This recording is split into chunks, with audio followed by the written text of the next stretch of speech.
عاجل القضاء الفرنسي يصدر حكمه في قضية الفنان المغربي سعد المجرد. أصدرت محكمة الجنايات في باريس مساء اليوم الجمعة حكمها في قضية المغني المغربي سعد المجرد.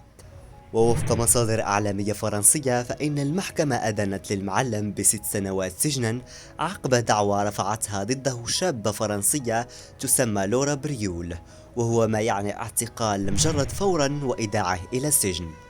وكانت النيابة العامة الفرنسية قد طلبت أمس الخميس بسجن الفنان المغربي 7 سنوات بتهمته، وذلك بعد أن نفى الأربعاء أمام محكمة الجنايات في باريس أن يكون قد فعل هذا الشيء أو أقام علاقة مع هذه الفتاة الفرنسية.